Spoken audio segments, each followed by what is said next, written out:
Mais qui avait demandé ce troisième insaisissable? Sésame, ouvre-toi.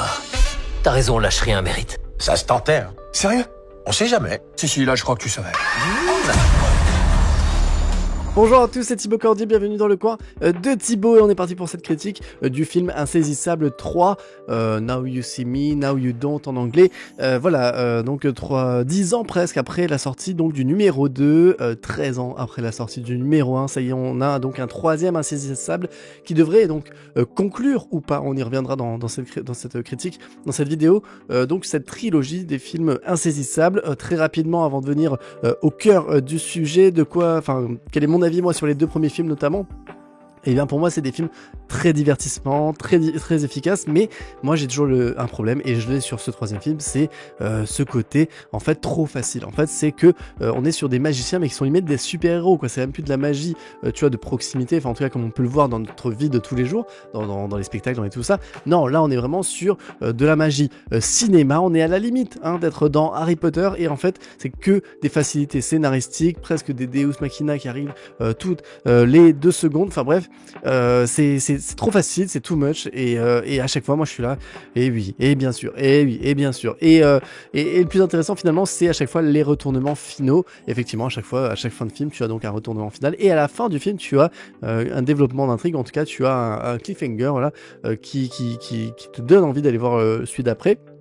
Mais pareil, moi à chaque fois je trouve que c'est de la publicité mensongère puisqu'à chaque fin de film on a donc une ouverture vers une suite avec une révélation supplémentaire sur le mystère de l'œil, cette société secrète de magiciens qui veut faire le bien, enfin tu vois, rendre la justice via les spectacles de magie, tout ça. À la fin du 2 notamment, on avait donc les cavaliers qui descendaient comme ça dans un escalier en forme d'œil et qui devaient rencontrer donc ceux qui sont au-dessus dans l'œil. Et finalement, on n'a pas eu de troisième film, enfin si maintenant on en a un, mais qui prend vraiment pas suite par rapport à ça, et je vais y revenir tout de suite. Mais avant ça les amis, n'oubliez pas de vous abonner à la chaîne de Coin de Thibaut, de mettre un petit pouce sous la vidéo si ça vous a intéressé, même pour soutenir la chaîne, et puis bien évidemment mettez un commentaire, voilà, même pas besoin de faire des phrases, des fois juste un petit smile et un petit cœur, une petite flamme, ça suffit à faire l'affaire, et ça aidera forcément à faire monter la vidéo, et puis on continue tout de suite sur la critique. Alors on est parti pour cette critique donc des Insaisissables 3 et je vais commencer tout de suite par le synopsis. Alors on va commencer ce troisième film du coup pas du tout avec nos cavaliers mais avec 3 nouveaux protagonistes. On va découvrir du coup donc 2 jeunes hommes magiciens et une jeune femme qui sont en fait qui copient finalement les tours et les spectacles en reprenant même parfois l'apparence. Ça fait partie de leur tour de magie des cavaliers, donc de Jesse Eisenberg, des Franco, les 4 d'origine. Donc on les voit même sur scène et tout, mais en fait c'est des hologrammes, tout ça c'est dans la bande-annonce, donc il n'y a pas de spoil. Et finalement Atlas, donc joué par Jesse Eisenberg, va venir à leur rencontre après l'un de leurs spectacles justement parce qu'il a été envoyé, il a reçu une des cartes de l'œil qui lui donnait comme mission d'aller les chercher pour une mission bien plus importante, aller récupérer, aller voler un diamant, le cœur, qui est soi-disant le plus gros diamant du monde, à Rosamund Pike qui s'appelle dans le film Victoria, donc c'est en gros la grande méchante capitaliste qui exploite des mines en Afrique du Sud, et donc c'est elle qui a ce diamant qu'il a hérité de son père. Ils vont vouloir en tout cas aller lui voler, et donc il avait besoin donc de ces 3 protagonistes, mais ils vont se rendre compte en fait lors d'une péripétie, d'une mission supplémentaire, qu'en fait les autres cavaliers ont aussi été mis sur l'affaire, et donc on aura donc ce regroupement finalement, c'est un peu les Avengers d'Insaisissable, c'est à dire que là on a tous les personnages des 2 films précédents qui vont revenir, et donc pour voler donc ce fameux cœur et faire face donc à Rosamund Pike, Victoria, je sais plus son nom, dans ce film. Voilà, donc comme d'habitude on est sur une histoire un peu de justice, de justice morale, c'est à dire qu'on va s'attaquer à quelqu'un qui a une certaine puissance, soit qui est un magicien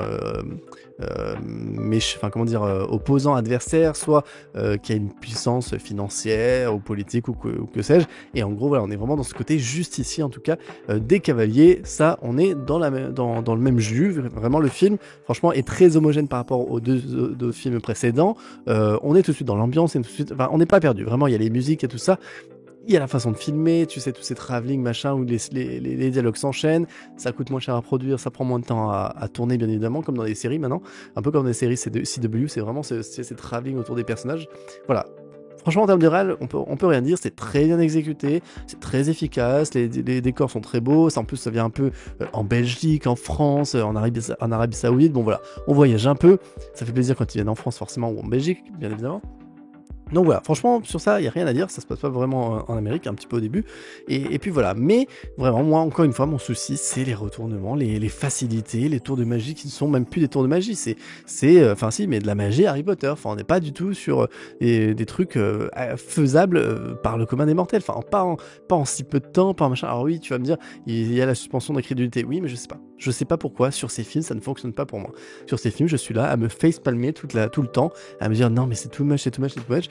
Là t'as une gamine de 20 ans qui va voilà sans trop en révéler, qui à un moment va conduire un camion, enfin tu te dis même moi je saurais pas conduire un camion, elle en a jamais fait non plus, enfin et puis tout est trop parfait, tu vois, c'est toujours, il y a jamais, vous regardez dans aucun des 3 films, j'ai pas souvenir en tout cas qu'ils échouent quoi, il y a pas un moment, il y a pas un tour où ils échouent, même quand ils échouent, ah bah non c'était calculé et tout ça, donc voilà, enfin moi je n'y arrive pas, j'apprécie, en fait c'est vraiment compliqué parce que j'aime et j'aime pas en même temps, j'aime parce que c'est bien monté, enfin c'est dynamique, on s'ennuie pas en fait, enfin vraiment il y a des enchaînements, visuellement voilà c'est très efficace, il y a des très bonnes scènes, enfin voilà, il y a un moment ils sont dans un château d'anciens magiciens et tout, donc du coup ça passe, t'as des pièces un peu spéciales et tout, très bien tu vois, qui jouent sur des illusions, tout ça.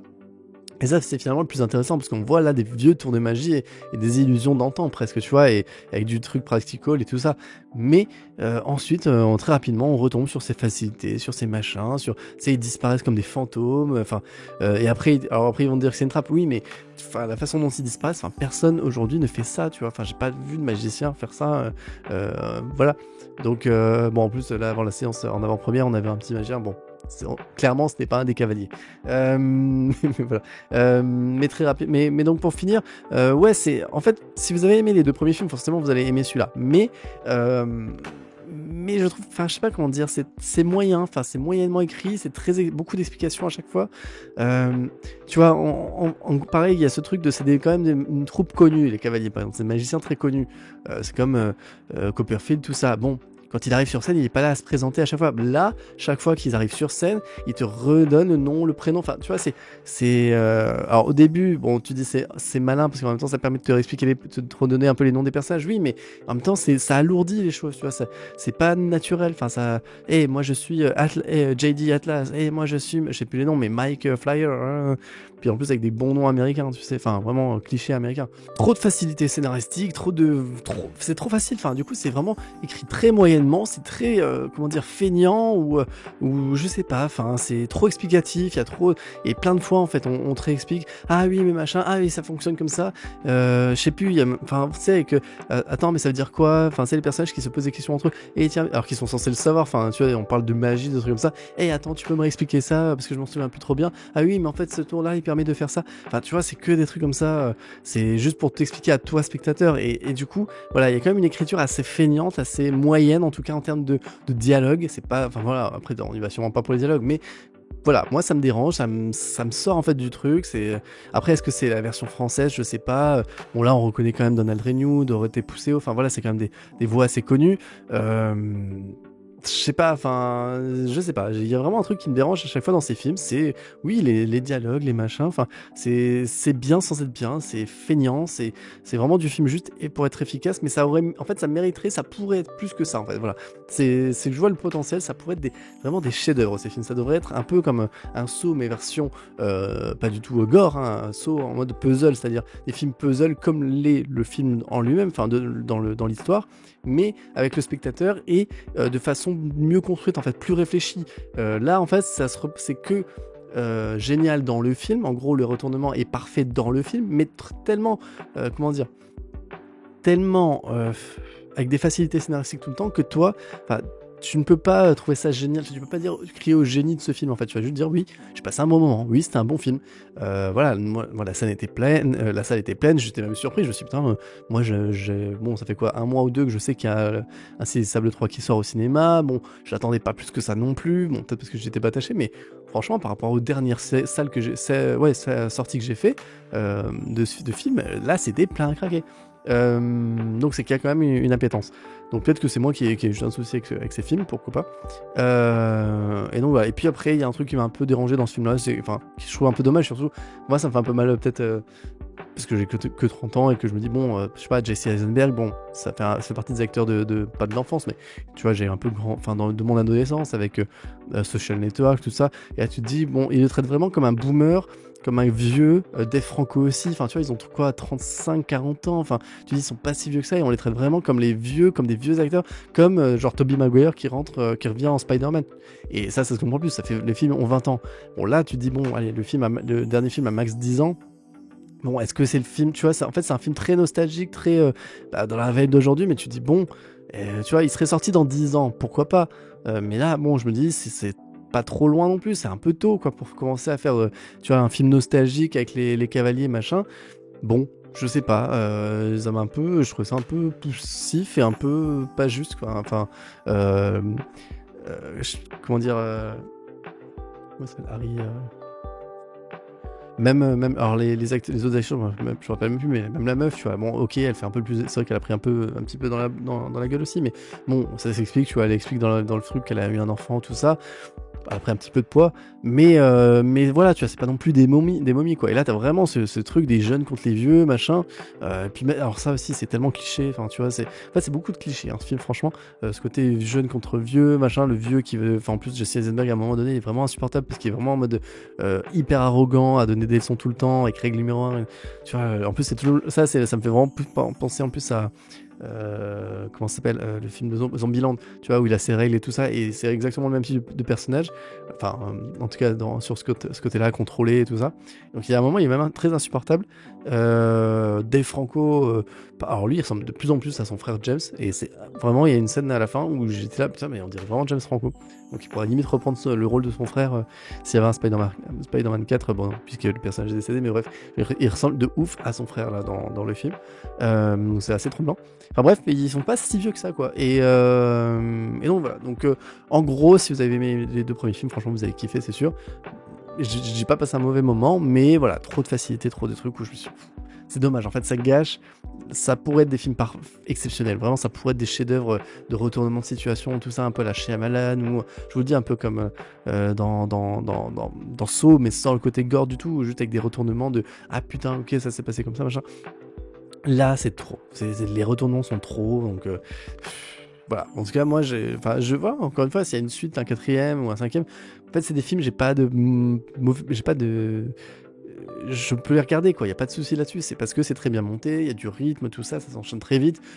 Le film, il passe très très vite, donc tu t'ennuies pas en vrai. Donc ça, sur ça, c'est très bien. Mais justement, ça mériterait d'avoir des dialogues et un scénario plus construit, plus musclé, plus travaillé.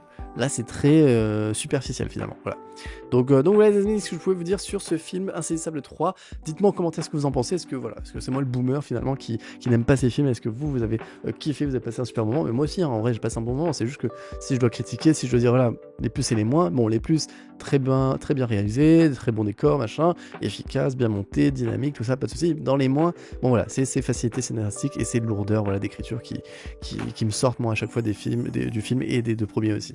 Donc voilà, n'hésitez pas à partager, à vous abonner, à mettre un commentaire, un pouce, et puis je vous dis à bientôt pour d'autres critiques ciné, séries. À très vite sur la chaîne des amis. Ciao.